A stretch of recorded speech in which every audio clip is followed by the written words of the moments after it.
ഐശ്വര്യ, ഇന്നലെ തിരുവനന്തപുരം സെഷൻസ് കോടതിയിൽ രാഹുൽ മാങ്കൂട്ടത്തിൻ്റെ ജാമ്യം നിഷേധിച്ചു. അദ്ദേഹത്തിന് വേണ്ടി അദ്ദേഹത്തിൻ്റെ വക്കീൽ ഇന്നലെ അവിടെ ശാസ്തമംഗലം അജിത്തായിരുന്നു വക്കീൽ.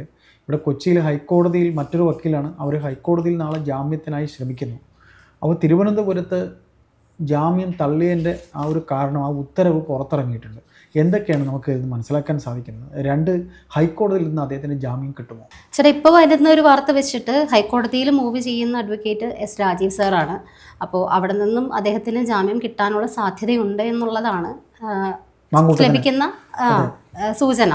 ഇന്നലെ ഇപ്പോൾ സെഷൻസ് തള്ളിയതിൻ്റെ റീസൺ ആയിട്ട് അവിടെ പറയുന്നത്, സെഷൻസിൽ ഈ കേസ് വന്നപ്പോൾ തന്നെ ഏകദേശം അദ്ദേഹത്തിന് കിട്ടില്ല എന്നുള്ള തരത്തിലേക്ക് പോയിരുന്നു. രണ്ടാമത്തെ ഇരയുടെ കൂടെ രണ്ടാമത്തെ ഒരു പരാതി കൂടി ഫോർവേഡ് ആയ സാഹചര്യത്തിൽ ചിലപ്പോൾ അത് കിട്ടാനുള്ള സാഹചര്യം തീരെ കുറവായിരുന്നു. പിന്നെ ഇന്നലെ അദ്ദേഹത്തിനെതിരെ പറഞ്ഞിരുന്ന അലിഗേഷൻസും അല്ലെങ്കിൽ ഇര കൊണ്ടുവന്ന തെളിവുകളും ഒക്കെ കുറച്ചും കൂടി സ്ട്രോങ് ആയിരുന്നു എന്നാണ് കോടതിയുടെ വിലയിരുത്തൽ. അദ്ദേഹം കൺസേൺ സെക്സ് ആയിരുന്നു എന്ന് പറയുമ്പോഴും concern under a fear is not a concern valid concern എന്നുള്ളതാണ് കോടതിയുടെ ഒരു നിരീക്ഷണം. പേടിപ്പെടുത്തിക്കൊണ്ടുള്ള ഒരു കൺസേൺ അല്ലെങ്കിൽ ഇന്നലെ തന്നെ നമ്മൾ ചർച്ച ചെയ്തതാണ്. അത് അയാള് താഴെ ചാടി ആത്മഹത്യ ചെയ്യുമെന്ന് ഭീഷണിപ്പെടുത്തിയൊക്കെയാണ് കൺസേൺ വാങ്ങിച്ചതെന്ന് പറയുന്നു. അപ്പൊ അങ്ങനെ ഫിയർ ത്രൂ ഉള്ള ഒരു കൺസേൺ വാങ്ങിക്കല്, സമ്മതം വാങ്ങിക്കല് അല്ല, ഈ ബന്ധപ്പെടുന്നതിൽ ഉഭയകക്ഷി പ്രകാരം എന്ന് പറയുന്നുണ്ട്. അദ്ദേഹത്തിന്റെ ഉഭയകക്ഷി പ്രകാരം അല്ലെങ്കിൽ പോലും അദ്ദേഹം ഇതിൽ കൃത്യമായിട്ട് പറഞ്ഞിരിക്കുന്നത്, ആ ഇരയുടെ അല്ലെങ്കിൽ പരാതിക്കാരി പറഞ്ഞിരിക്കുന്നത് 27, 28 തീയതികളിൽ ജനുവരിയിൽ അവിടെ രാഹുലിന്റെ ഫ്ലാറ്റിൽ വെച്ചിട്ട് ആദ്യമായിട്ട് ഒരു സമ്മതവും ഇല്ലാതെ പെട്ടെന്ന് കയറി ചെന്നിട്ട് റേപ്പ് ചെയ്തു എന്നാണ് പറയുന്നത്. അത് കഴിഞ്ഞ് മാർച്ച് 4-ാം തീയതി ഇരയുടെ ഫ്ലാറ്റിലെത്തി വീണ്ടും ഈ റേപ്പ് ആവർത്തിച്ചു എന്ന് പറയുന്നു. 17-ാം തീയതി മാർച്ച് 17-ാം തീയതിയാണ് ഭീഷണിപ്പെടുത്തിക്കൊണ്ട് നഗ്ന വീഡിയോസ് എടുത്തെന്ന് പറയുന്നത്. പിന്നെ നഗ്ന വീഡിയോസ് കാണിച്ചായിരുന്നു പീഡനം എന്ന് പറയുന്നത്.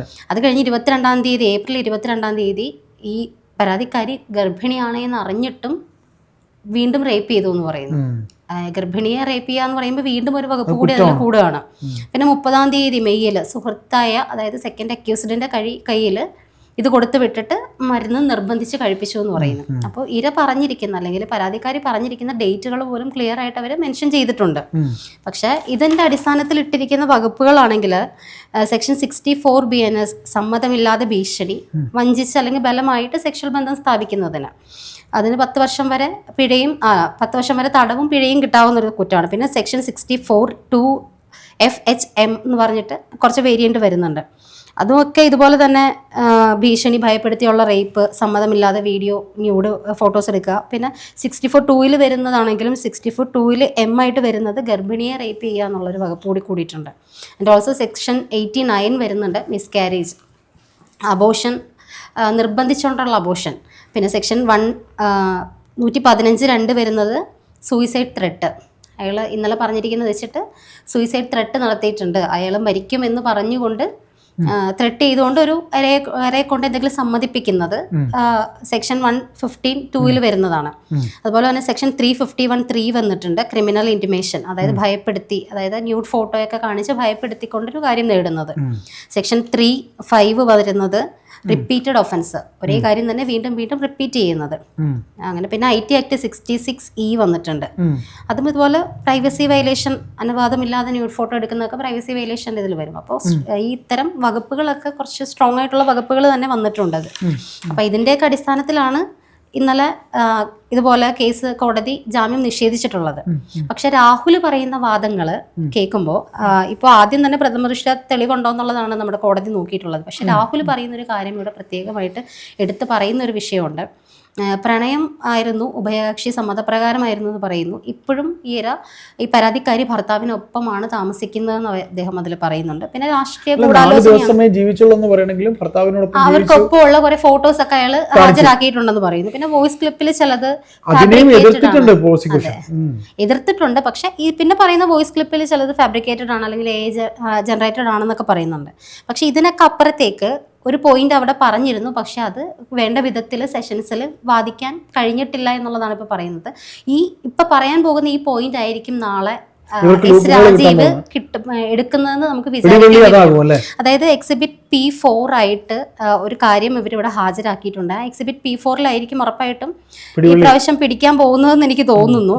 അതിൽ പറഞ്ഞിരിക്കുന്നത് മരുന്ന് താനല്ല പരാതിക്കാരിയാണ് തന്നോട് ആവശ്യപ്പെട്ട് വാങ്ങിയതെന്നുള്ളത്.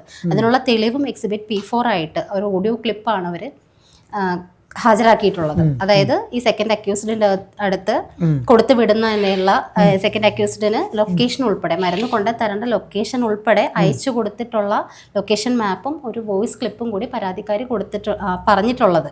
അതായത് മരുന്ന് ആവശ്യപ്പെട്ടുകൊണ്ട് പരാതിക്കാരി പറയുന്ന വോയിസ് ക്ലിപ്പ് തെളിവായിട്ട് എക്സിബിറ്റ് P4 ആയിട്ട് നിർബന്ധപൂർവ്വം അല്ല. അതെ, P4 ആയിട്ട് അതിൽ exhibit P4 audio clip was produced to show that the victim had asked for the medicine and send her location to the second accused and received medicine from him.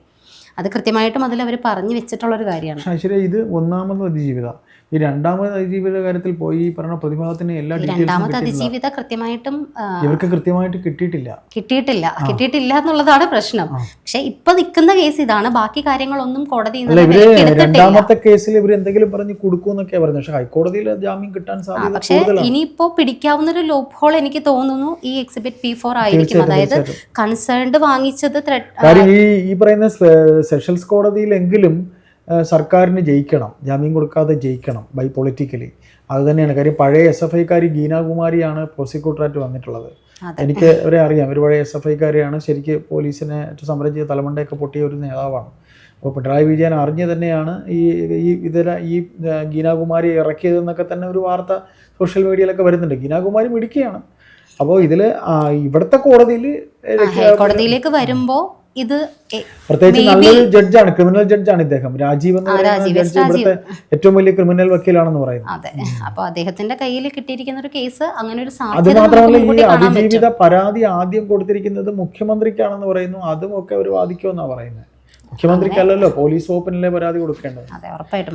അപ്പൊ ഇതിന്റെ conclusion ഒന്ന് പറയൂ. അപ്പൊ ഉറപ്പായിട്ടും എന്തായാലും പ്രഥമദൃഷ്ട്യാ നോക്കിയിരിക്കുന്ന കാര്യം കോടതി തെളിവുണ്ടോ എന്നുള്ളതാണ്. ആ തെളിവായിട്ട് ഇന്നലെ കോടതി കൺസിഡർ ചെയ്തിരിക്കുന്ന കാര്യങ്ങള് കുറച്ചും കൂടി ക്രോസ് ചെയ്യാനും പൊളിച്ചെടുക്കാനും ഹൈക്കോടതിയിൽ എസ് രാജീവിന് കഴിയുമെന്നുള്ളതാണ് തീർച്ചയായിട്ടും ഈ പ്രതീക്ഷ. ഇവിടെ ഇറക്കിയിരിക്കുന്ന ഉത്തരവിലൂടെ ഇന്നലെ വന്ന വിധിന്യായത്തിലെ എക്സിബിറ്റ് P4 എന്ന് പറയുന്നത് സ്ട്രോങ് ആയിട്ട് ഇവിടെ പിടിച്ചു കഴിഞ്ഞാൽ, പക്ഷെ പിന്നെ വേണ്ടതെന്ന് വെച്ചാൽ ഇപ്പൊ രാഹുൽ മാങ്കുടത്തിൽ പറയുന്നത് പോലെ തന്നെ ഇത് ഫാബ്രിക്കേറ്റഡ് ആണ്, ചിലത് ഫാബ്രിക്കേറ്റഡ് എന്നാണ് പറഞ്ഞിരിക്കുന്നത്. അപ്പോൾ മുഴുവൻ ഫാബ്രിക്കേറ്റഡ് അല്ല എന്ന് അദ്ദേഹം തന്നെ സമ്മതിക്കുന്നുണ്ട്.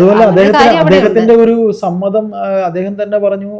അദ്ദേഹത്തിന്റെ ഒരു സമ്മതം പറയുന്നത് സത്യമാണ് എന്ന് പറയുന്ന ഈ ഇര പറയുന്നത് കള്ളമല്ല സത്യമാണെന്നൊക്കെ പറഞ്ഞതാണ് വിനയ എന്ന് പറയുന്നത്. തരത്തിൽ കുറച്ച് കാര്യങ്ങൾ ഇവിടെ കിടക്കുന്നുണ്ട്. പക്ഷെ ഇവിടെ ചിലത് ഫാബ്രിക്കേറ്റഡ് ആണെന്ന് അദ്ദേഹം പറയുമ്പോൾ പോലും ഇത് ഫാബ്രിക്കേറ്റഡ് ആണോ ഇല്ലയോ എന്ന് അറിയണമെങ്കിൽ ഫോറൻസിക് എക്സാമിനേഷൻ വേണം. അപ്പൊ അതിനുള്ളൊരു സമയം വേണമല്ലോ. പിന്നെ എന്തായാലും കസ്റ്റഡിയൽ ഇന്റർഗേഷൻ ആവശ്യമായിട്ട് വരും എന്ന് തോന്നുന്നു. പിന്നെ ഫോൺ ഇതുപോലെ തന്നെ തെളിവ് കാര്യങ്ങൾ വെച്ചിട്ട് ഫോറൻസിക്കിലേക്ക് അയക്കേണ്ടി വരും. അപ്പൊ അതിനൊക്കെ ആയിട്ട് എന്തായാലും ഒരു അറസ്റ്റ് ചെയ്യേണ്ടി വരും എന്നുള്ള സാഹചര്യത്തിലേക്ക് പോകും എന്ന് തന്നെയാണ് തോന്നുന്നത്.